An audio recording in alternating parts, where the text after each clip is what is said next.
Well, good evening, everyone, or good night, wherever you are in the world, and welcome to the Premier League Forum, as I'll call it, the unbiased forum, unless it pertains to your team.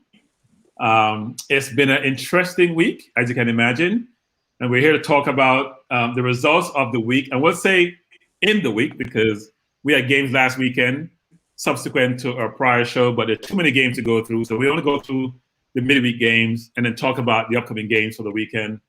It's been a wonderful week. In the latter part of the week, the first part of the week, I was not that happy because we lost. When I see Andy smiling, and we'll get to that. But it's been a wonderful part of the week just seeing the implosion of my favorite or least favorite team. Before we start, though, I will say this, which is Apollo, as you know, chairs this forum and has been out for a while recovering from COVID, and wrote a beautiful piece that he put on his page, Facebook page this week, talking about his journey and really walking through what has transpired in his life since he's been infected and how it sort of has worked or not worked out to date, and the battle that he's been waging and trying to manage a very challenging situation. So many of us know individuals who have either succumbed to the virus and or been affected by the virus. I've had the virus myself. Not a pleasant experience, and just want to impose or impart to everyone the need for you to be very conscious of what you're doing, where you are. Try to be safe. I know sometimes, even in this period where we have lost a lot of people across the globe, some people take it to be still being very flippant about the virus and having regrets subsequent to catching the virus when they're taking precautions. Initially, they wouldn't be in the same situation. So please be safe. And Apollo, hope you recover quickly. I know it's been a very difficult and challenging battle, but I know you're a fighter and we'll get through it, and we're wishing you all the best of luck. So having said that, I want to welcome the panel tonight. Yeah. Amen. Welcome to the panel tonight. And I'll touch upon each of you. I'll first start with Andy, because I have to start with Andy. Good night, Andy, and how are you doing? How was the week then? Good evening. I've had better weeks. I'm sorry to be laughing, but it's good to see you. You were missing last week because we really want to touch base with you last week, so I'm glad you could join us this week. Tony, how are you doing? I'm good, thank you, Bertram. Yeah, as backing up what you said about Apollo, that was great reading that story, Apollo. So pleased that you're on the way up with your health. But yeah, it's very poignant that you mentioned what was written, and for anybody out there who's suffering, that was somewhat humbling. And DC, I would say David, how are you doing? Welcome, glad you could join us. Yeah, brilliant. Thanks for having me again. 2 weeks on the trot, not bad going for me, I think. Yeah, and I'll say just for those who may not have joined us previously, first of all, as Apollo always say, if you're new to the forum, please hit the subscribe button. And Andy is a Tottenham fan. I wouldn't say a nemesis of Arsenal because they haven't really won anything. So they're just our little brothers who's trying to get to where we are, where we were, frankly, because we're not any place for a long, long time. And DC or David, who is a Chelsea fan, and has had a very challenging week. Well, not this week, but the previous month has been very, very challenging. And did what his owner does really, really well is, you know what, get rid of Deadwood. I hate to put it that way for Lampard, but make manager changes, and the success you can't challenge, because the success demonstrate that Abramovich knows what he's doing. I know I've gotten a lot of information from individuals saying, well, will Marina go? And I'll just say one thing, which is Daniel Levy is a great financial manager, and we believe that it's maybe cheaper to keep him. That saying about cheaper to keep her. I think in this case, he may say cheaper to keep him, but we'll see what happens with Tottenham, and we'll get to Tottenham as we go to the results for the week. Before we start, I'll say we won't go through every single game because obviously we're here for an hour, and there are a lot of games to go through, both that transpired during the week and also upcoming this weekend. So we start with the Wolves Arsenal game, and I'll start with Tony, giving you an Arsenal fan. Tony, what was your perspective on the game? And I'll have David and Andy chiming also because we've had some controversy surrounding this game. Okay, so for 45 minutes, because it wasn't really until the 46 minutes that things went awry. But for 45 minutes, I was absolutely salivating. Like, I was dribbling. I was in like, wow. It was beautiful. It was a thing of beauty. You know that sometimes you can watch your team and you just go, that is what we want to, that's what we want to see. That's why we pay money to footballers. That's why they get the salaries, because at that moment in time, your feet lift off the floor and your heart begins to palpitate and the hair on your arms rise and everything is just in you feel like you've got the glow. If I were to coin a phrase from The Last Dragon, a famous martial arts film with Bruce Leroy. And it just looks like, you know, we were on the cusp of going into the second half and then we were going to just destroy this team. 3, 4, 5, 6, 9, however many it was going to be. And then one absolute moment of glaring error just through the whole game. And as my my esteemed panelist on the watch along, Mark, mentioned at the time, he just said, I think his words were, "We've just given the game away," or worse to the effect of, "We've just given the game away." And that was before we even had the decision on the penalty. It was like you just knew penalty, man sending off, and that will mean that we will lose the game from being in a winner position. Nice of you, Apollo, to put the said incident on. As I said at the time when I viewed it over and over again on the live watch along, you know, look, this is one of those situations where two objects moving in a very fast direction. All it takes is the smallest clip and momentum takes the two objects into totally spirals. So if you were to fast forward, you'd see David Luiz spiral one way, and you'd see the Wolves player spiral the other way. They go in different directions because they're running in different directions. But because of their momentum, they end up spiraling onto the floor. It's an unfortunate thing. At the time, and I still am of the belief that it's not David Luiz's fault, but he is at fault. And that is because the man only gets into the position because he's out of his position. So his error has led to this situation. The next section on that is the law, in terms of the law is an ass, because we've ended up with the triple whammy. We conceded a penalty and we've lost a player. And we concede a goal. So it's just like everything that could go wrong with that one incident has gone wrong. I think we've seen that picture enough now. Can we get rid of it?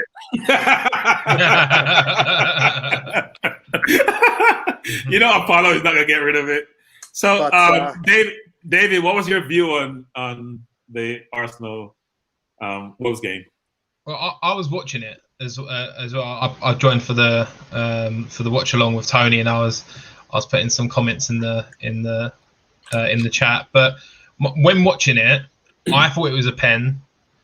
I thought it was a red as well. But then I remembered that you can't have, if it's an accidental foul, you can't give a red. It has to be a penalty and a yellow card if it's accidental. And in fairness, it is accidental. So I think ref got it incorrect, in my opinion.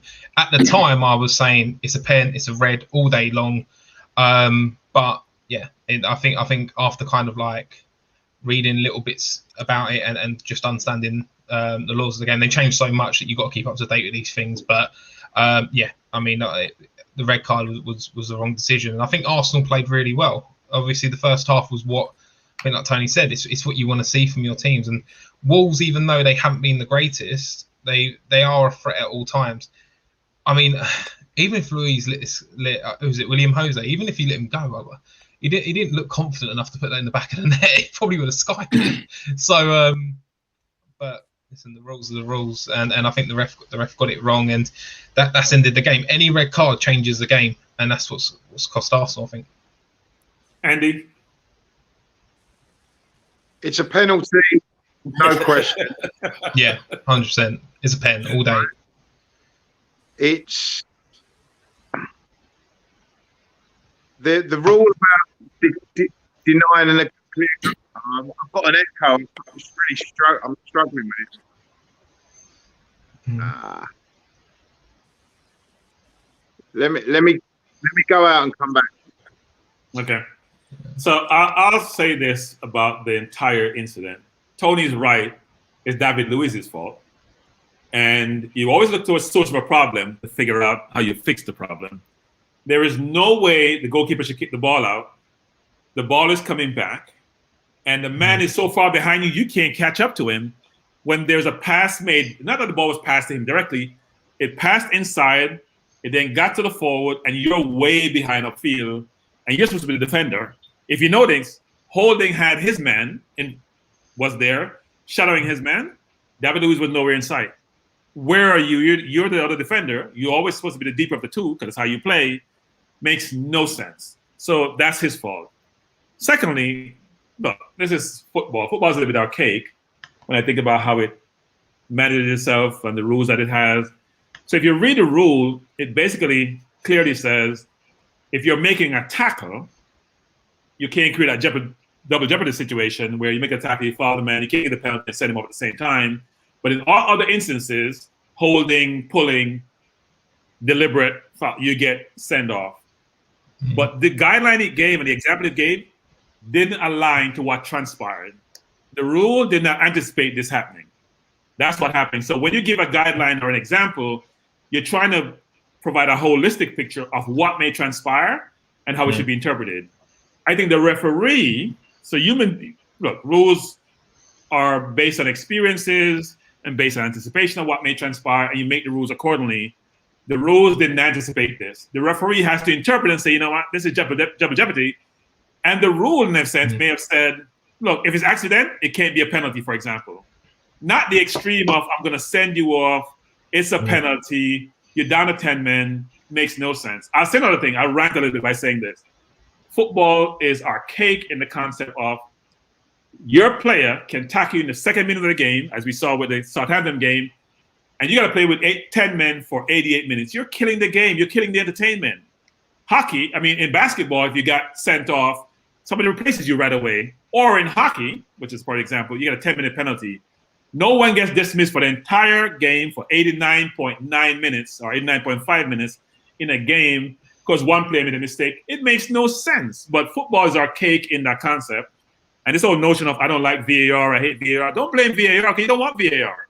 For those who don't want VAR, it wouldn't have been in place in the first place. So don't blame VAR because the VAR ref interprets it just like the ref on the field. They're both aligned in terms of, and no one likes to criticize each other, right? That's why it's challenging. But I'll summarize by saying it was an asinine decision, frankly, from my view, because the referee is going by, suppose, the letter of the law. The letter of the law, as written, didn't anticipate such a situation occurring. And therefore, you have to make, look, it's spur of the moment decision. You have to move the game along. And it's difficult for the individual. But the FA can come out subsequently and say, you know what, David Luiz should be suspended for the 3 games because that only compounds the problem and creates a situation where they seem like they don't know what they're doing. Sorry, Andy, you're back with us. I'm back. Yeah, thanks. Yeah, no, my point was, firstly, cool K. I'm not hiding from anyone. I'm back here. I'll take you all on any time. Thank you, 8018, whoever you are. Thank you very much. In terms of the penalty, it was a clear penalty. He was denied a clear goal-scoring opportunity, so therefore, under the rules, it's a red card. However, my view is I don't like this double jeopardy thing. We need to get rid of the double jeopardy thing. If a penalty is given, you're then giving them a clear goal-scoring opportunity. So to me, when someone is brought down and being denied a clear goal-scoring opportunity, then you give them a penalty to give them that clear goal-scoring opportunity back again, right? You do not need to then send the player off. For me, if that had happened outside the area and all they got was a free kick, then a sending off is an appropriate punishment. I think if you're inside the area and a penalty is awarded, then I think a red card is unnecessary. But that's not the rule. There are lots of rules I don't agree with at the moment. There's a long list I could go through. Offsides, handballs, this, a whole load of things. But at the moment, the rules are the rules. And as per the rules, I think the right thing was done. I disagree that the FA have upheld if they've upheld a 3-game ban. I don't agree with that. We're losing Andy again. Yeah. The last one. Yeah, we heard you. We cut out for a little bit. I think the last point I'm making is that the concept of saying if you make the tackle, you're not going to succumb to the double jeopardy rule. But if you hold someone, they're both deliberate. You went for the ball, but you don't went for it. It's still double jeopardy, whether you do it deliberately or accidentally. And it's like saying someone deliberately drive a car into someone and hit them, and you're saying, well, they did it by accident versus deliberately, but I'm going to penalize the accident, the mistake versus penalize the deliberate decision that you made to say tackle for it. So it doesn't make any sense. And these things manifest themselves and come out when we have these situations transpiring, which no one's anticipated. Now, I'll say the last one I'm making is this. David Luiz, let's not be surprised. It happens to him all the time, but deliberate or not deliberate, it doesn't happen to Holding, it doesn't happen to Gabriel. Why always David Luiz? First of all, if you're running back and you're running up on someone's heel, of course they may touch your foot. They may touch your leg, they may touch your knee. If you're right on their back running behind them versus running to the side, because what you do is run to the side so that if he beats the keeper, at least you have a chance to stop him from going to the goal. Run right behind it. What are you going to do right behind the person? How are you going to stop them from scoring? You can't. So anyway, I'll stop my soliloquy on David Luiz because he annoys me, and I think it's time for him to go out to pasture someplace. So can I say also, I agreed with some of what Tony was saying earlier about the game. Arsenal were very impressive in the first 45 minutes. The game should have been dead. They should have been 4-0 up. They had a goal disallowed. Saka hit the post. Pepe had another chance that he should have put away. I mean, the game could have been out of sight. But then that's part of the game. There's lots of teams that could say we should have killed the game off, and they didn't. And then, once Wolves got level, then once Arsenal were down to 10, you then thought Wolves are going to go on and win this game, and they did. But Wolves have been in terrible form. So I wouldn't, if I was an Arsenal fan, I wouldn't get carried away. I know it's nice. You've had a struggle, and we now know what that's like to go through recently. But you've had a struggle this season, so I understand why you're getting excited. But let's not get carried away. You're still behind us in the table. So, and that's even after we've had our worst run for 9 years. So, we'll get to Tottenham. We'll get to Tottenham. Don't worry about it. We'll get to Tottenham. We'll have Tottenham. So I agree with you. And you have been behind us for 5 years now. So yeah, well, you have one of the things, but we'll get to that. We get to all of that. We come down the line. We'll talk about Tottenham. I mean, you may be ahead of us, but I'm not sure in what. If you don't win something, you can't really be ahead. I mean, but anyway, we'll talk about Tottenham because you're going to be the feature of the conversation later. Not this season, but Champions League 4 seasons running when you weren't in it. I agree. We took a break. We'll hope to go back soon. We're going to go back to work soon. So next game we'll talk about is Sheffield West Brom actually, because the top of the table and the bottom of the table always good. Talk about those teams, and Sheffield won, which is what now is about 300 bounce that they have. So we were all writing them off as the team that we said will definitely go down. Now it appears that may not be the case. So what's your view in terms of who you think would eventually be the bottom 3 which get relegated? And I'll start with Andy first. In my opinion, the 3 that are there now will go down because the gap now with Brighton winning a couple of games, 2-3 games, Burnley winning. You've basically the teams down there. I mean, Sheffield United have got to win 4 games before they even catch the team. 4 games before they even catch the team fourth from bottom. Same with West Brom. Fulham, I think 1 game less. but they've all got to win more games than they've already won this season just to catch the teams above them. That's with the teams above them not getting any more points, which they will. So I just think that the gap is too great. I could see Fulham winning games. I can see West Brom winning games, probably starting on Sunday. But much as I hate to say it, but and Sheffield United, I could see winning games. But the other teams are going to win the odd game too. For me, there's only one team that might fall, because you do sometimes get someone that drops out of the pack and starts making a bid to get relegated. The only team I could see that possibly happening to is Newcastle. But I think everyone else, Brighton, Burnley, Palace, the other teams that are there or thereabouts, I think they've all got a bit too much, and they will get 2, 3, 4 more wins each that will be enough to make it too much for the teams below.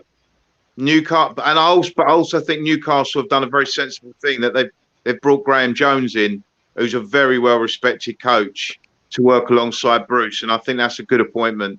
I think Newcastle will probably be all right. I just think the three down there have got too much to do. But certainly Fulham and Sheffield United, I wouldn't mind if they got out of it, but I don't. And certainly Fulham, I worked there for a period of time. I would like to see Fulham get out. Certainly, Andy. Sorry. Yeah, we lost Andy. Yeah. No, we didn't. No, I can hear him. I can hear him loud and clear. Oh, well, I lost. Yeah. Well, I'm not seeing well. I'm just boring Bertram. That's what it is.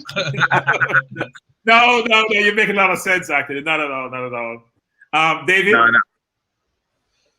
I think literally what Andy said is spot on. I look at I'm just looking at the table now. They all got to make up ground. The only one that I'm looking at that I feel like can probably do it, maybe Fulham. And I think Brighton could be in that kind of area as well. I think Burnley are kind of battle tested. So I think they'll get out. Newcastle are too reliant on Callum Wilson. I think he scored something like 70% of their goals or something along those lines. If he gets injured, and he's been carrying them for quite a while now, especially when you look at the weekend when they beat Everton, great game, finishes chances. If he gets injured, I don't know what they will do in terms of that forefront attack. Do they start putting Andy Carroll if Callum Wilson gets injured? And Brighton, they're on a good run now, but seasons go through ebbs and flows, and I think they will, they're looking good at the moment, but who knows? It only takes, with the technology nowadays, only takes about 3 or 4 games for somebody to analyze and go, right, we know what they're doing now. We know their passing patterns. We know their motions. This, and they'll be able to figure Brighton out. So I think Newcastle, and I will say Brighton could fall into it. Do I think they're going to? No, I think it's probably the same bottom three, because they've still got. Even if you look at Fulham, they've got 6, 7, 8 points. There's 8 points there just to get to Burnley. So I think I've still got the bottom three remaining as it is. Tony? Yeah, I'm pretty much in agreement with Andy and Dave in that I think the bottom three are the bottom three that will go down eventually at the end of the season, because the gap is now, we spoke about this a week ago, and what a difference a week makes. They're now even further away. Seems untenable. Well, it may change, because Spurs may not win another game to the end of the season, so you never know. There could be a fight at the bottom. It could be a fight eventually. I'll take that wager with you, Bertram. I would say this though. Andy's right though on the possible Newcastle. I just think for Newcastle though, they have sent Maximum back. I think he's a big difference maker for them. He's crucial for them. Yeah, he's crucial. And plus, we sent them Willock to save them, so I'm sure Willock will contribute to their team. So they should be okay. They should be okay. The bottom three are going to find it tough, as Andy says, given the gap that's been opened up, and given how battle tested Burnley is. It's going to be tough for them to be able to get into what I call the top 16. So you want to phrase it. So let's jump now to the Tottenham game. I think we have waited long enough to have Andy sort of give us his perspective on his team and what has been transpiring over the last few weeks. Obviously, Chelsea needed some help get out of their doldrum. Tuchel new manager needed someone to contribute to his winning streak, and Andy definitely volunteers. So Andy, where are Spurs going? Because it's been a very tough period for your team and for the special one, even though I'm now calling the under fire one, but how is the special one going and your team going, and what are you going to do to get out of this situation you're in? Okay. So when we lost the first game of the season to Everton, next 10, won 7, drew 3, went top of the league. We've played 10 games since we went top. And we've won 2, drawn 3, lost 5. Now, that includes 2 against Liverpool, 2 defeats against Liverpool, Leicester. You know, we've played some tough teams in there, but we've also slipped up to Brighton, Fulham we drew, Palace we drew, Wolves we drew. I mean, it's not good enough what's been happening since we went top. But just like when we went top, nobody truly believed we were going to win the league. We always knew we could. Certainly at that time, there was no one playing it. There was nobody at that time that looked any better than we did at that time when we went top. Liverpool weren't great. City weren't great at that time. But I said to you, as you know, I predicted City would win the league from the beginning. And even then, when they were 7, 8 points behind us, I was still saying then that I thought City would win the league. And I'm now certain they're going to win the league. But I've always thought, I said to you, I think 2 weeks ago, that I was still confident we would finish in the top 4. Now that's going to be severely tested because of Harry Kane's injury and the points we've now dropped over the last 10 days. So we've got a big problem on our hands because the team suddenly seems directionless and rudderless. Nobody seems to know what is going on. I mean, that last night, quite frankly, the last few games, but last night in particular, they had no idea. I mean, literally, we've played poorly before this season, but that was the first time last night. It just looked to me that nobody wanted the ball. Literally, as soon as we won the ball back from Chelsea, it was like, well, who are we going to give it to? Davis gave the ball away, I think, 4 times in the first half an hour. He had no one to give the ball to. And Ndombele had the same problem. Son was just completely anonymous. I mean, there was real problems in that side at the moment, and it just almost looks like they're so fearful of making any kind of mistake that they don't want the ball. There's nobody demanding the ball. The only one that ever does is Ndombele, and even he didn't have a great game last night. But to be fair, he's not got much going on around him. And we have a big problem. But we've got another problem with Dyer. I mean, you can't. England's centre back, you know, so England international, now playing centre back for Spurs, said that's where he wants to play, has had a lot of good games this season. I will, you know, I'm not going to slate him completely. Dyer has had some excellent games this season, but he made a terrible mistake there. You cannot go and he knew the forward was there. It wasn't like the forward crept up on him and he didn't know he was there. He was challenging the forward. You can't go sweeping your leg when you're on the floor and you know the forward's right next to you. That's just a rash decision. You can't really blame Mourinho for that. I can blame him for a lot of other things. I can't blame him for an experienced England international making that kind of mistake. But he has got form, Dyer, with making rash decisions. Because if you remember, after lockdown, we played Man United and he brought Pogba down when we were 1-0 up against Man United, and he brought Pogba down in the area, let Pogba get the wrong side of him. He's done it before.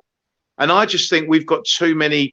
The one reason I never thought we would win the league, I always said we could, because anyone can. I just never thought we would, because I don't think our defence is good enough. And yet we have the second best defence in the league. But, well, joint, I think, now with Arsenal.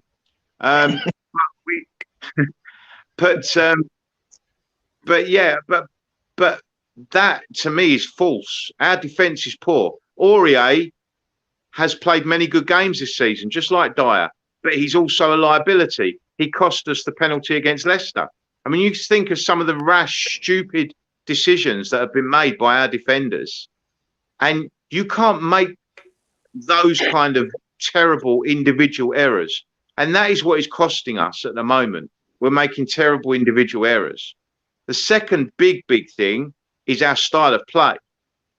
Because as you know, because you've been saying to me all season, you know, what do you feel about the way you're playing? And I've said to you from the beginning, I don't like the way we play. But if it brings us trophies and gets us into the Champions League, I'll take it for this season. But I don't want to see it again.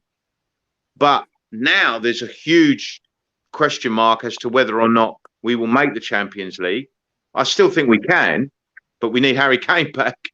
And you know, it's terrible that a team like Tottenham is saying we're that reliant on one player. Makes you say, well, was Pep Guardiola right? It's the Harry Kane team. Now, I don't think that's true, but for some reason, those players are bereft of confidence at the moment, and they can't cope without Kane. We didn't have Kane loads of times under Pochettino, but other people always stepped up. We won plenty of games without Kane under Pochettino.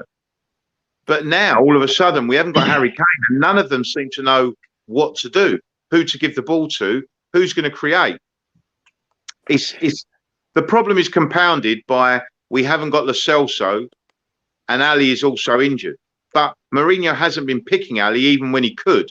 So it's a kind of that's a conundrum in itself. I mean, how Dele Alli doesn't get into that team, I'm baffled. For me, Ali would be there. I'd drop Ndombele in with Højbjerg, and I would have Ali playing in front. And then you've got your when Kane's back, Kane, Son, either Bergwijn or Moura, whichever you want to do on the right. And then I think you've got lots of options, lots of goal scoring options. You know, I know I'm going on a bit, but I'm just saying we obviously have got a lot of issues that we need to deal with. But if Kane comes back, Ali comes back, losing Reguilon, we're lopsided as well, because Reguilon gives us so much down the left-hand side. You know, we've lost all our creativity all in one go. And all the teams suffer when that happens. But, you know, we're having to take our medicine at the moment. But I believe we'll bounce back. And, you know, it's encouraging news that he thinks Kane might be back for Everton in the FA Cup on Wednesday. Because if that happens, if Kane is back for that game, and that there's a possibility that Ali might be ready as well by then we could be looking at a slightly different thing. And you know, but we need to beat West Brom Sunday. I think if we lose to West Brom Sunday, we're really, really struggling to have any chance of making the top four. If we beat West Brom Sunday, if we beat West Brom Sunday, it just keeps us in the picture, because we have still got a game in hand. So if we can get back within 4, 5, 6 points, with 15 games to go, there's still 15, 16 games to go. You can still put a run together and do it. I mean, Chelsea caught us a couple of years ago. They were 10, 11 points behind us with 8, 9 games to go, and they nearly caught. Well, I think they made it by a point. So it can be done. It can be done, but we need to have our strongest players out on the pitch. David, I'm sure you're happy that you played Spurs on Thursday. What's your perspective on the game and how Chelsea is doing? Yeah, I think, listen, I look at the game and I don't know whether we were that good or Tottenham were that bad. And you can see what Tuchel's doing. You can see the press that's going on. You can see why he likes Jorginho. I think Jorginho is quite key in that game, because every time there is a bit of pressure on our back three, he managed to just get the ball out quickly, doing what he didn't do under Frank, if I have to be honest with you, and getting the ball out to the wing backs as quickly as possible. And as soon as we broke Spurs' press, we had options, wing backs. It looked like Tottenham's midfield was just just legs in there. They're just getting pushed about from left to right. There was big gaps in the middle. It looked quite disjointed. But I think in terms of from our performance, yeah, it was good. The only worry that I had was when it was getting late on in the game, and it's like, okay, this is Tottenham. Like, it's not, this not lie and say that Tottenham aren't a good team. They might have played bad that game, but when it comes to that Vinicius header, if he puts that in, we're kind of, we might even be discounting that performance. Maybe not Spurs fans, but the newspapers and the media outlets are going, oh well, he's countered the Thomas Tuchel side and he's got a point. So I think with regards to how we've been playing, yeah, it's been good. But I said, the reason to sack Lampard, even though I would have personally gave him till the end of the season, just myself, it probably is the right decision if you've got a better manager out there. And it's proving it now. The players are working. The players are running harder. They're pressing harder. It's the right thing. It was the right decision. So I'm happy. I'm just hoping that we can build on this and just keep getting towards that top four. The worry with me, and I think with a lot of us chasing that top four spot, is I think we're all relying on Leicester to drop out of it. I think we can't see Liverpool drop in. I don't think we can see. I don't think I can see United dropping or City. I think we're really relying on Leicester to kind of do what they've done last season, which is drop points. And could they do it? Maybe, because they haven't got Vardy for a while, but they're going to have to start dropping a lot of points soon, and we're going to have to keep on winning. But this season's been so unpredictable. What about Timo Werner? Because I thought he struggled. I still think he's struggling. Do you know what? You can see he's not confident, but you can see, obviously, everyone's going to compare him to the other big money striker signings that we've had. The Torreses, that hasn't worked out. The Shevchenkos, that hasn't worked out. The one thing that's different about Timo Werner as opposed to Torres or Shevchenko is the fact that Werner is still running and he's still putting that work rate in. You can see he's low on confidence, but once he gets, one goal, I think, and from open play, not penalties, because I know he scored a penalty in the FA Cup, I think the game will start coming naturally to him. We're playing in the right way now, and I think we're going to get him the opportunities. But we need to convert. That game should have been dead. The game should have been dead and buried in the first half for how bad Tottenham were in that first half. And it's games like that worry me, because if we don't put the game to bed, Tottenham are a side that, if that's not Vinicius, if that's Kane there, it's 1-0. And even if they've played bad, they've got away with a draw, and we haven't come away with 3 points. So. That's one of the reasons that Chelsea have brought Tuchel in, is he's a well-organised coach. He knows what he's doing. You're going to keep more clean sheets under Tuchel. You've already kept 3 and 3 under him. His teams have large amounts of possession, and they don't always score prolifically, but they retain possession and they don't concede so many goals. So he knows what he's doing. The other reason he brought him in is the German connection. Werner, Havertz, Rudiger.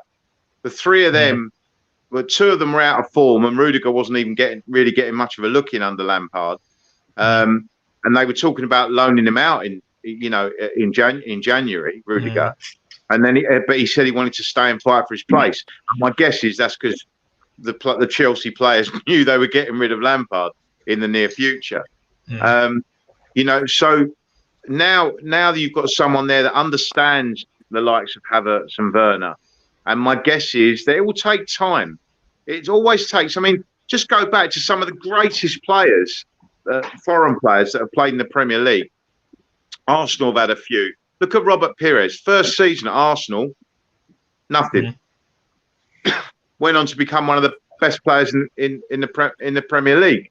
Pires, fantastic player to watch. Hate to say it as a Spurs fan, obviously, but he was. Arsenal have had some fantastic players, entertaining foreign players down the years.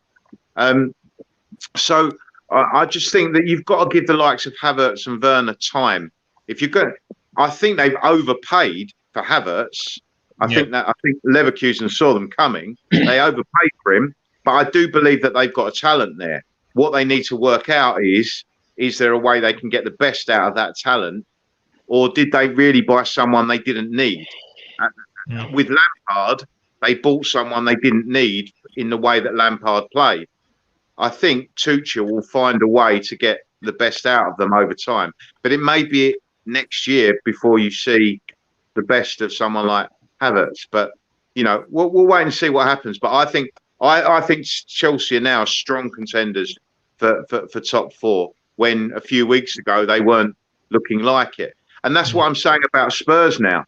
You can go on a bad run and look like you're out of the picture, and then you go on a good run, you win 4 or 5 games, you're right back in there again, because every team is showing inconsistency. So we'll wait and see. I mean, even Arsenal, their problem is that they haven't got any games in hand like some of the other teams have.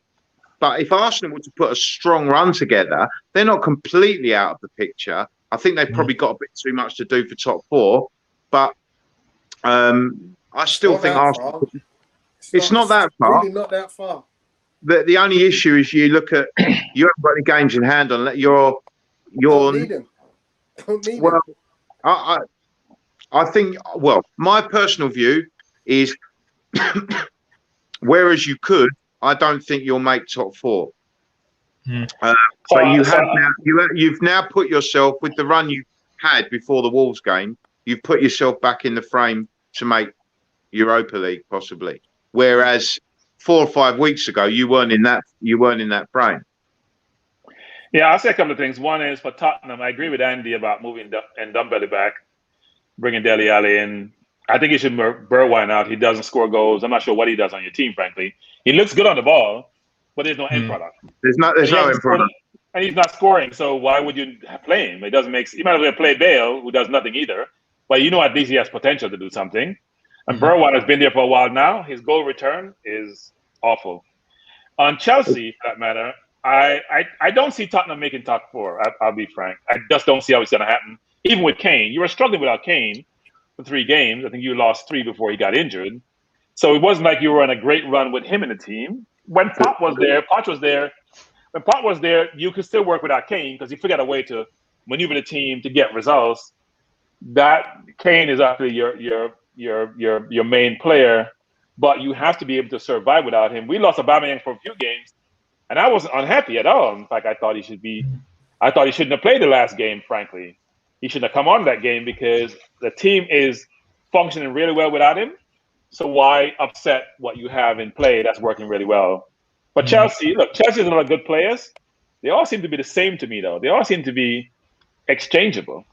Between Pulisic, Hudson-Odoi, Havertz, they all seem like very similar players.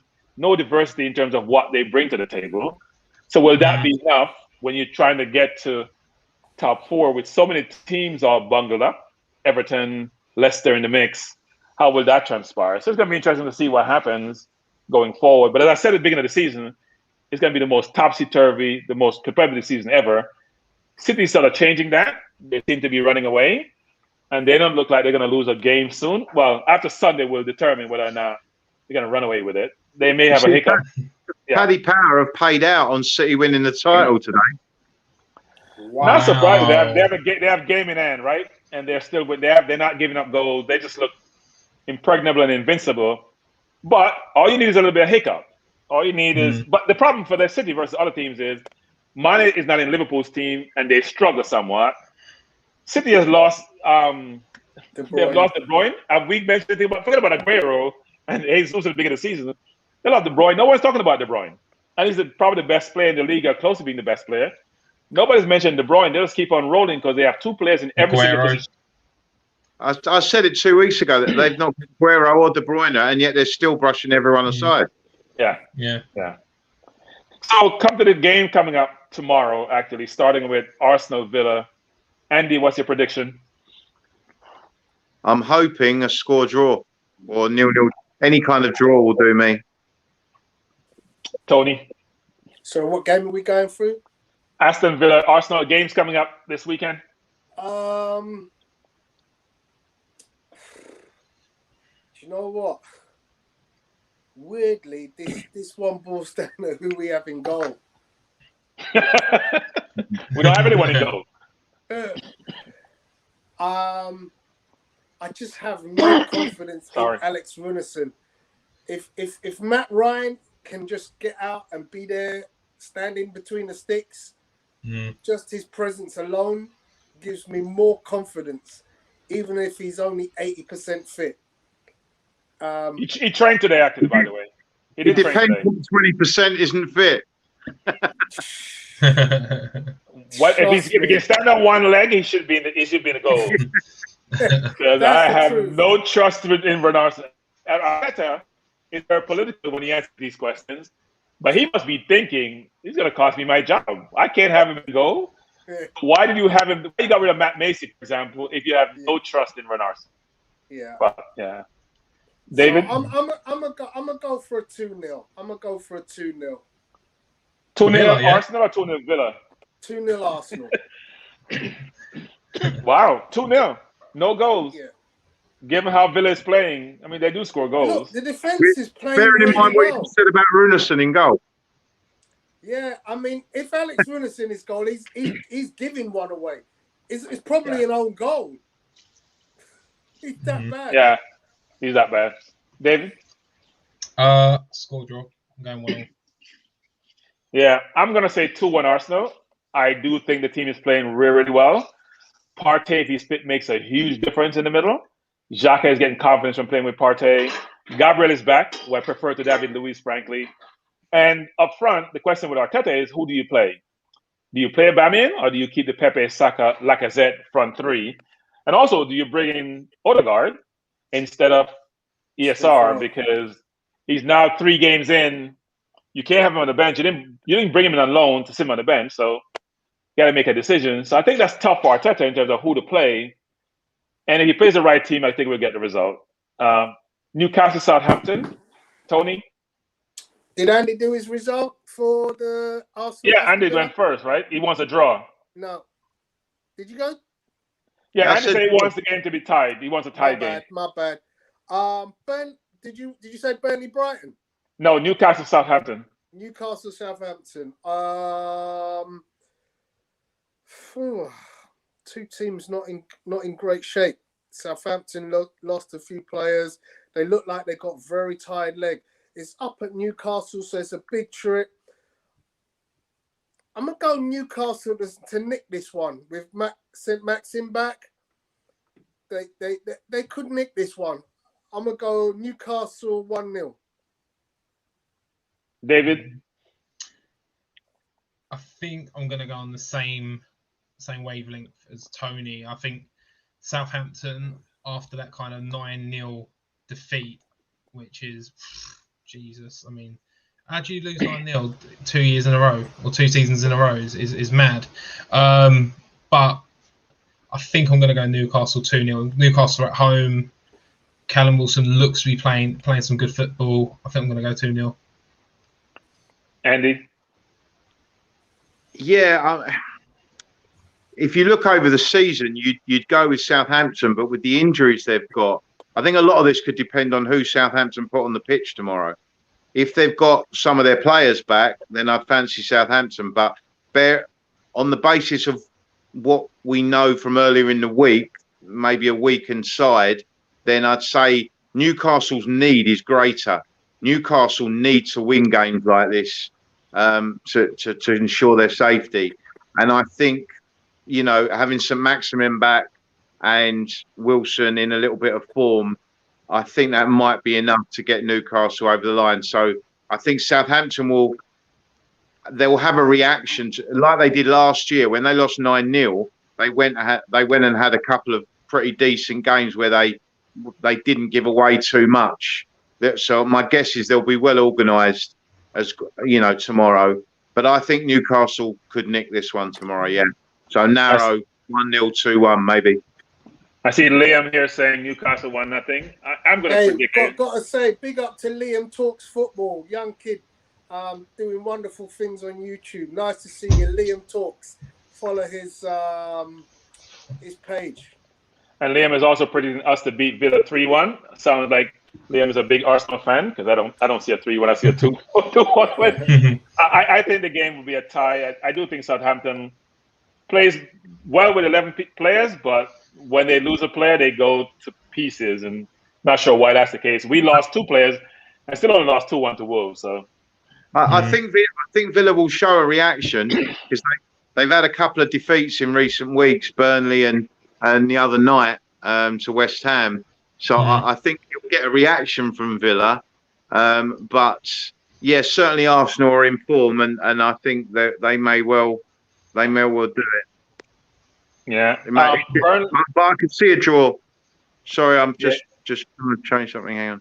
no problem. Burnley, Brighton, Tony.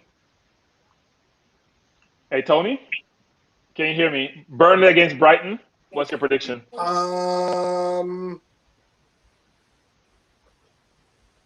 A proper relegation scrap, although they're just outside of it.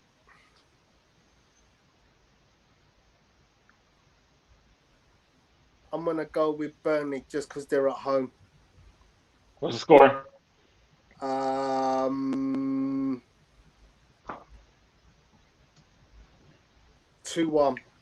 2-1 Okay. Burnley. I see Apollo is also picking. I think Apollo picked Brighton. Apollo, can you put up again? I think I missed that. He's going on Brighton. Going for Brighton. Okay, so you picked Burnley. Apollo picked Brighton. Andy. I think Burnley, Brighton. I think Liam's along the right lines. I think it will be a very tight game.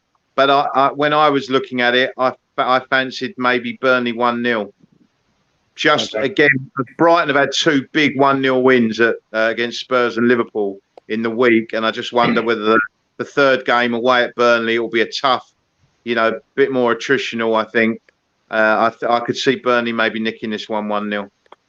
But it wouldn't. A goalless draw wouldn't surprise me. So I see D says Villa's gonna. Did D say Villa's gonna steamroll us? Yeah, D. I think it's late, so you've been drinking. So, but I don't. I'm not sure that's gonna happen. But respect your perspective. What's your prediction for score, D? In the meantime, David, what's your view? I think Burnley are battle tested, and I'm going 2-0 Burnley. I can just see like a Chris Wood goal and a Rodriguez, both their strikers getting on the score sheet. I reckon it's 2-0.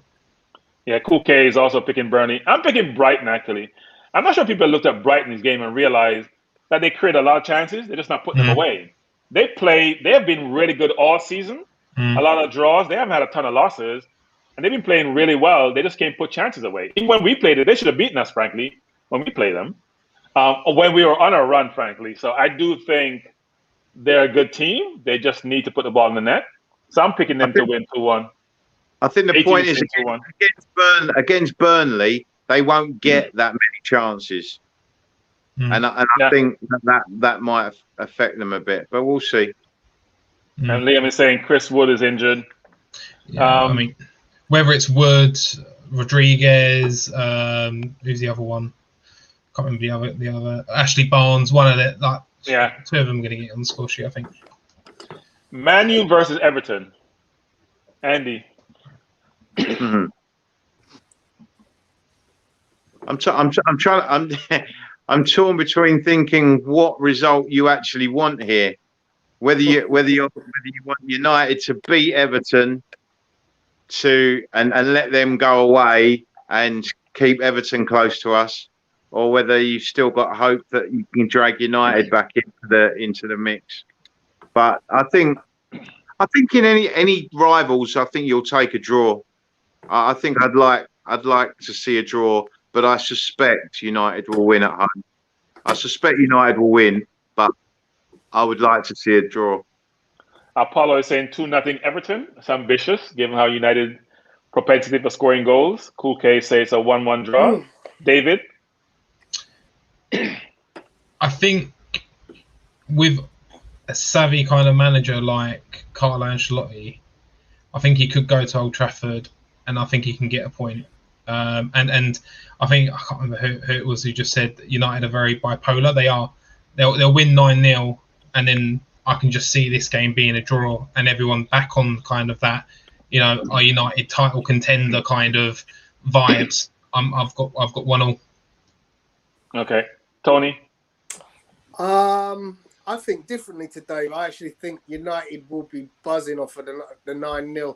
I think the fact that people who have struggled to score have suddenly seen what it feels like to put the ball in the back of the net is going to give them such a vibe. You know, players like Martial, who struggled all season to score, and finally now knows, you know what, I should be scoring, and then I have scored, and I want to feel that again. So my feeling is they're just going to be a little bit too much, going to be a little bit too eager up front, and we'll win this one. I'm going to go United win 2-0. Yeah, I don't think Everton's been the same since they lost Allen, actually. I think that steal in the middle of the park, protecting the defense and also starting to play was useful for them. They haven't played as well, frankly, since then, even though they're eking out results sometimes. And they don't have enough cover in terms of the various positions. So they had put Walcott out on loan. They moved Iwobi back. They're making a lot of changes to compensate for the lack of depth in the squad. And it benefits himself. If Rodriguez Ahmed doesn't play a good game, and you don't have Calvert-Lewin scoring, they're challenged. So we'll see what happens. I'm going to pick Man U to win 2-1, actually. I do think Man U has a lot of firepower. I'm not sure how Everton's going to withstand that firepower. Yeah, their keeper kept a minute last game as well. Against Leeds, he had a great game. The Everton stand-in, whoever it was. Don't forget also that, in terms of that feel-good factor for United, 7 different Man United goal scorers scored in a week. 7. Yeah, but they play Southampton, and I'll say that again. Because I realize this, when Fernandes plays against a team of equal ability, he doesn't play that well. And Man U's record against the top teams has not been stellar, frankly. Even the traditional top 6, they haven't beaten us. They haven't beaten any of the top teams, per se. They haven't beaten any of the top 6. No, exactly. Well, the old top 6, because we're not top 6 anymore. So the big 6. The big 6 should be more like it. Yeah. So I'm going to pick them to win 2-1. I think Everton does have some challenge in terms of their squad. The game of the week, Liverpool versus Man City, which should be a very interesting game and may decide a title run this early in the season with so many games remaining. So I'll go to you, Tony. Who are you picking in that game for the Liverpool-Man City game? I've got to go Man City because Liverpool's defence is a mockery at the moment. Even if they get Mane back, they'll score. Liverpool will score, but I don't see how they stop Man City scoring. That's the problem. Their defence at the moment is just a shambles. Andy? Yeah, I've got City for this one. What's the score? I don't see it being a hammering.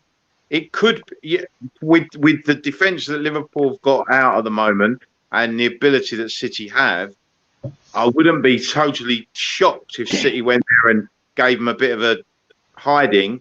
But I suspect that if City get in front, they'll be happy to see the game out, and I could see it being a narrow City win. David? Yeah, I think Liam on here said City's defence is a rock. Their defence has been good, and I'm gonna go 3-0 City. I think this could be one of those games where everyone starts questioning Klopp a little bit after this game, saying they've lost 3-0 at home. The Klopp magic is gone. You can just see it. And City are just on form. I've got 3-0. Yeah, I'm picking Liverpool 2-1. Wow. Look, at the end of the day, I believe that Liverpool will play the Turkish international at centre-half, move Henderson in front of the defense to play with Thiago. And I think Wijnaldum, Thiago, and Henderson will solidify the middle and hope that, the two centre-backs can hold their own, and then have Mane, Firmino, and Salah up front, creating havoc. When I watch City play Liverpool, I think it's the only team they're scared of, frankly, because their game sort of change. They play really, really, really high against everyone else. If they play high against Liverpool, Liverpool gets behind them. So it makes it. I should say it's 2-2, not 2-1, 2-2. I think Liverpool will give them a good run because at the end of the day, most teams play Liverpool, stack, play back, and try to play on the counter-attack. City will play very, very high. It makes them vulnerable and susceptible. Liverpool getting behind them. So it's an easier game to play for Liverpool because they're having a team that's going to play them on equal terms. versus doing what Spurs would do, for example, which they sometimes find it difficult to break teams down. So I'm going to say 2-2. I don't think City will win this game. I see Andy smiling. So, Bertrand, what are you drinking? Bertram's going for a Desmond. I have confidence that Liverpool will come out with some fire in their belly. I think City is very, very good. I'm not sure they're as good as their record seems to indicate. Because I don't see how John Stone became a super defender, in just a year when he was atrocious for a while. I think he's a good player. Don't get me wrong. He's a good footballer. Confidence is a wonderful thing, my friend. Remember, yeah, but no pressure. Guys, no pressure. Look at Rob Holding. In the matter of half a season, start of this season, we was not thinking Rob Holding was the answer. Now it's like watching almost like Allen Iverson. It's like watching a heavyweight fight. When someone's equal to you and smack you in the mouth, you have to think about how you play them, or how you approach them. It's not where you're just bullying everyone because you just have better talent. And I expect Liverpool to smack the heavyweight in the mouth, and I expect them to give them a good game. I don't think City will win the game. I think it will be a draw. So we'll see what happens. But I think everyone's down on Liverpool. I wouldn't be surprised if it was a draw, because I think City would be happy enough with a draw, because it would keep Liverpool 7 points behind them and they'd still have a game in hand. But City, the way they're playing at the moment with Liverpool's defence, City could really put a nail in the coffin there and make it 10 points with a game in hand, and that would be it. Yeah, Liverpool, think about their front three. They're a potent front three, and on their day, can destroy any team, right? So if Mane is running, Salah is running, Firmino is playing a 10-9 role, they can do damage. City has had no pressure all season. Now, the question is, when you play City, they always have the ball. Well, you know what? Liverpool can also keep the ball. So we'll see what happens. Should be a good game. But yeah, if you see the teams that have had success against Liverpool have been the teams that have attacked them. Like Brighton attacked Liverpool the other night. Spurs and West Ham sat back against Liverpool. Therefore, they're not testing Liverpool's defence, which is where they're vulnerable. They sat back and let the good players have the ball, and Spurs and West Ham both suffered because of it. Brighton thought, well, hang on, their weakness is at the back, so we might as well try and get at their weakness. And Brighton played really well and got the result. And Burnley were actually a bit more lucky, because Burnley did kind of park the bus and then got lucky. But Brighton showed people the way to play Liverpool at the moment, and I think City will take heed of that, and I suspect City will win. But yeah, a draw wouldn't surprise me, because Liverpool could turn up, and if they do, it would be an interesting game. Liverpool always turn up. They always turn up. They don't have particularly bad games, but they have they've had a few recently, Tony. You know what? I just think it's the personnel. I don't think. Look, a player can be off his game, but they're still going to play the same way they play. Yeah. The problem with Liverpool is the system that they play. Some of those pieces in that system can't work well enough. Well, the problem they've got is the problems they've had at the back have manifested themselves in affecting the whole team, because you've then affected the midfield, and the midfield are then playing at centre half. And so the midfield's been affected as well. And my own personal view, and I think that's why they went out and bought Kabak and Davis, although I don't expect them to necessarily go straight into the team. Kabak, a lot of people, Spurs were in for Kabak last summer, but they just wanted 30 million or something for him, and Levy wouldn't pay it, because Levy doesn't want to pay more than 2 milk bottles and a shoestring for anyone. But he's decent. Kabak is decent, but whether he's going to be ready to suddenly go from the bottom of the German Bundesliga to suddenly the top of the Premier League, I don't know. That's a big jump to make mid-season, and I'm not sure. But we'll wait and see. But I think Liverpool might do well to just put Henderson and Fabinho back in the midfield, and just try and keep the midfield and the forwards together, because if they're all functioning, then that's going to give other teams a lot of problems, and they may take the pressure off the back four. By putting Fabinho and Henderson back in the back four, it means people are now getting at Liverpool's midfield, which they weren't before. So I don't know. Yeah, the problem is if you play Fabinho and Henderson, you only have one slot remaining, as between Thiago and Wijnaldum, they both need to play. They both will play. So you may keep Fabinho back with the Turkish kid and play the sort of Thiago, Henderson, Wijnaldum midfield, which is a very defensive midfield, but also have offensive capability. And then you have your potent front three. That's a good team. I think Alexander-Arnold is a weakness on the defense also.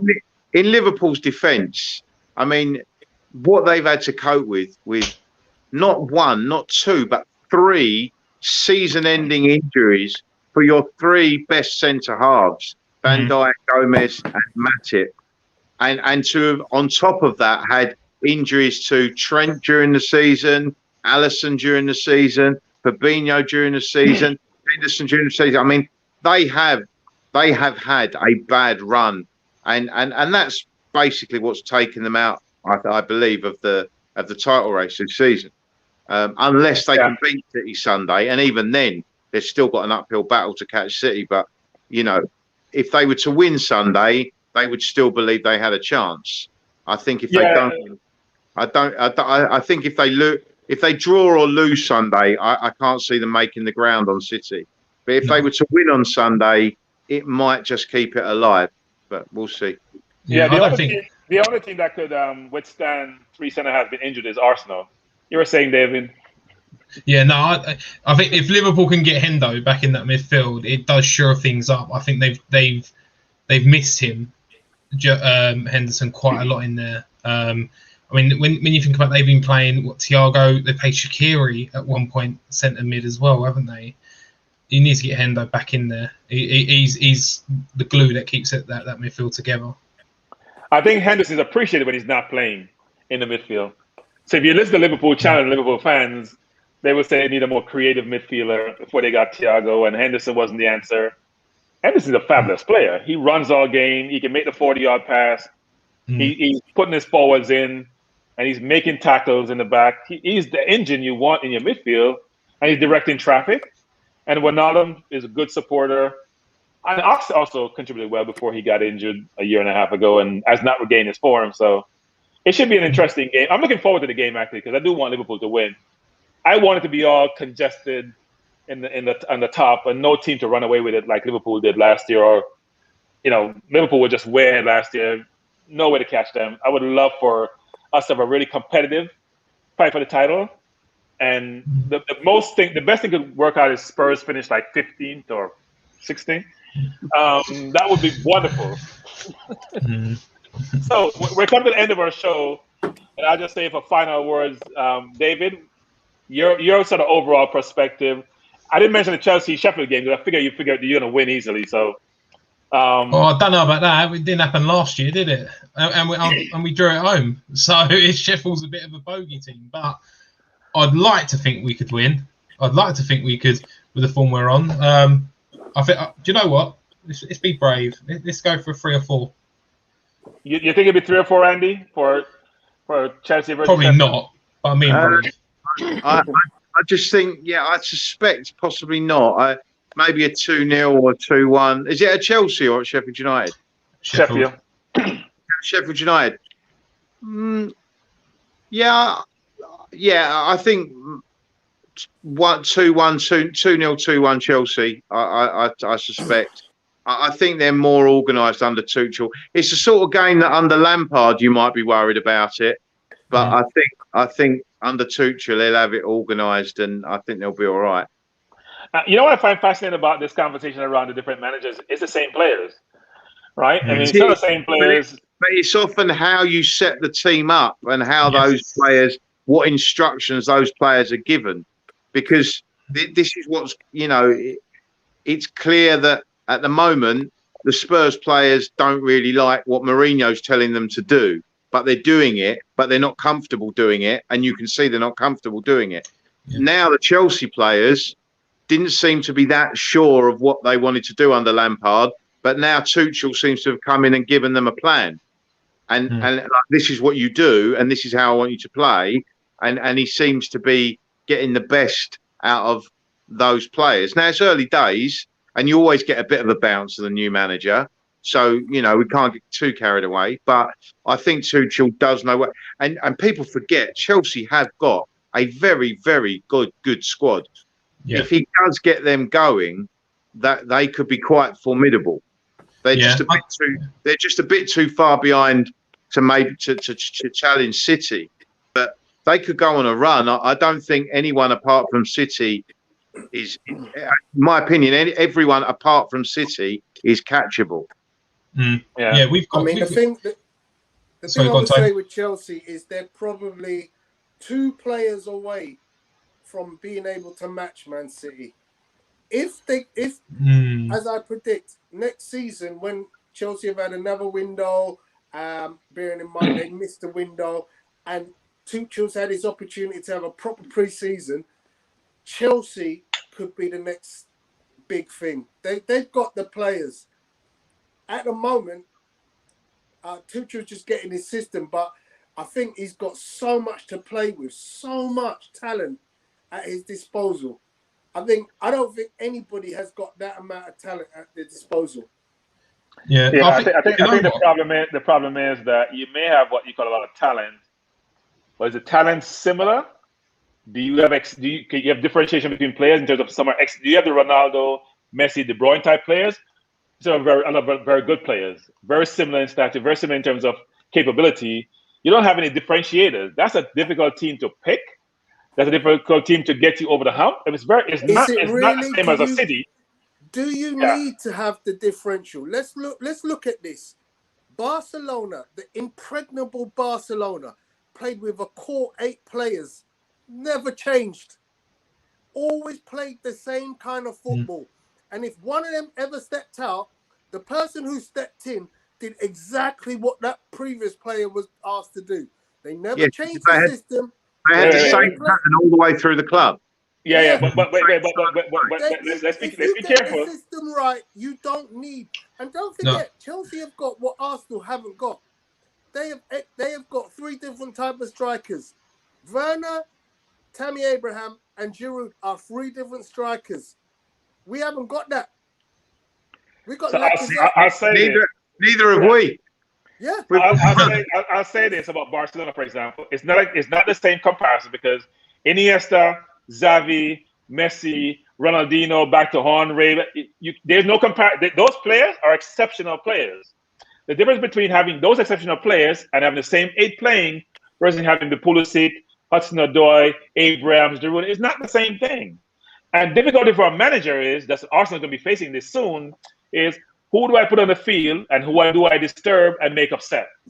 Yeah, right? Go ahead. This is what you want. This is the ideal thing you want as a manager. You want to be able to put out a set of players who, regardless who it is, when I put you in that position, number 10, you want ESR to be doing exactly the same as Martin Odegaard, as Willian. All 3 should do the same job. Pepe and Aubameyang should do the same job as Saka and Pepe. And, so you want to have interchangeability, but essentially they all should be doing the same thing and working off one another in the same way. Yeah, but you need a start. This is the thing, like every title team that you can go on, you always remember the starting 11. You always, Liverpool last year, you remember the start. Maybe another centre-back next to Van Dijk. You know the teams that they played. The front 3 didn't change. The fullbacks didn't change. You always remember title-winning teams. You remember the 11 there. With us, and with Frankie, tried to just get too many players in and go, all right, Mount's Mount's staying in. I like him. Who can I put centre half? Okay, let's put Rudiger in this time. He tries to keep too many people happy. You remember the 99 United team because they had Keane and Scholes. Nobody talks about Nicky Butt, but Nicky Butt was crucial when he had to play. He was always there, but you're not picking him over Scholes and Keane, are you? So I think that's the thing. People go Cole and York, but we do all remember like the part that Sheringham and Solskjaer played. But you have your core 11, and you hope that the players who are on the bench can come on, make an impact, but they understand their role as a squad of players and having that unity. Under Frank, we didn't have it. It appeared the players are fed up. Now it looks like we're doing it, and that's what a team needs: chemistry. But I'm not sure just Frank, though, because it was very difficult. Look at Chelsea team. I'm not sure who you really start. Do you start Abrams or Giroud or Werner? Werner came in with a big reputation, hasn't really produced. Giroud has been scoring goals, but he's not mobile. Abrams is some hybrid in between. There's no clear differentiation. As you said before, whether it's the previous Man U teams, even the Arsenal teams, the Barcelona teams, even the Man City team nowadays, it's a consistent team. Stone and Diaz are the centre half. Walker is going to play on the right. He's got to figure out his left back sometimes. The middle is consistent, even without De Bruyne. And Sterling is always going to play with Foden. Foden is not embedded in the team. So, as you say, you got to have a consistent team that you pick from. Chelsea, still trying to figure it out. Yeah, we're still trying, but you know, it's still something where did we need Havertz when we got Mason Mount? I know we didn't know how good Mason Mount was. Did we really need to buy Havertz? That was the board buying Havertz, apparently. And they saw an option. Ziyech as well. You know, did we need Ziyech? Probably at the time, yeah. I mean, it looked like a good signing, but now you look at Callum Hudson-Odoi and the form that he's been on, and he looks pretty good. You look at Pulisic. I think the thing with Lampard was he bought so many players that he wanted, I think, an interchangeable front three. And you could see that he wanted Pulisic to maybe come down the middle at sometimes and Werner go out to the left. Maybe Werner even switch over to the middle. And he wanted that front three, whoever he put out there, to be interchangeable. And it didn't work out. And pace. He wanted pace, trickery, and to be able to interchange. But now I don't think Tuchel will play the same way. No way. Yeah, look, I think Lampard was in a tough spot. I don't think he wanted Havertz. I think he wanted Werner. I think he convinced Werner to come. I'm not sure he wanted Havertz. And he had to force him into the team. When you pay 70 mil, like we found with Pepe, you have to play him initially, and you realize he's not fitting in. But what do you do in terms of, affecting the player's confidence? So I think he got into a really difficult situation. When you're a new manager coming in, you can make any decision because a manager failed before you. So you have more of an ability to make that decision without less criticism for a certain period of time. And he's made it work out well so far. But as Andy said, it could be a new manager bounce, and we'll see what happens subsequently. At Leverkusen, because it's a team I take an interest in, at Leverkusen, that Havertz had Leon Bailey playing off him. And I think the way Chelsea want to play is different. And I think Havertz is finding it difficult to adapt to the different system that being put into a different system. And also he's trying to learn. Remember, he's only 2021. He's still very young, Havertz. And he's trying to adapt to a new league, a new country. It sometimes takes time.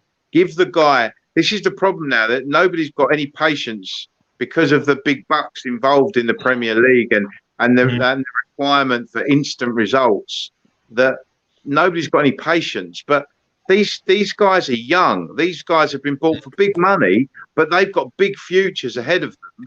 You've got to give them a little bit of time to settle in, particularly when they've come from a different country and a different league. Yeah. So we're gonna close out the discussion, but Apollo is asking here: Super Bowl picks this weekend. Andy, you may not be familiar with this, but you may be. Tampa Bay or Kansas City? Tony? Kansas all the way, bro. My homeboy. David? So my partner's a Tampa Bay fan, so she are they the Rowdies? No, not the Rowdies. That's the old soccer team. It's the Buccaneers, not the Rowdies. I've got to go. If I don't go Tampa, she'll kill me. So I'm going Tampa Bay. Brady's going to win another. Number 7. So Andy, you can pick one. Andy, even though you may not be familiar, you can pick one. Tampa Bay. Well, because I've heard of the Tampa Bay Rowdies, I'm going for Tampa Bay. I'll pick Kansas City. I think I want Kansas City to win. I'm tired of Brady. I support the Jets, so I can't support Brady. So I hope Mahomes bring it home, and Brady can go home with his 6th Super Bowl and not get to 7, because then it's going to get ridiculous. He's about 43 years old. Retire and go home with all your money. Closing comments, Tony. Have a good weekend, everybody, and keep yourself safe. David? Yeah, just keep safe. do all the things, do the Boris Johnson, like was it, stay indoors, keep safe, all that lark, and No, don't do anything that Boris Johnson said. God. very true, actually. Yeah. And Andy, I give it the second to final word. I have the final word, Andy. Stay safe, everyone. Enjoy your weekend. Cheer your teams on, and we'll see you next Friday. And our second Andy comment with the one point that I hope West Brom comes through. Please, West Brom, come through. Great weekend, everyone. Good seeing you, and thanks for joining us. And again, if you haven't done so, subscribe. Take care. Come on, the rowdies.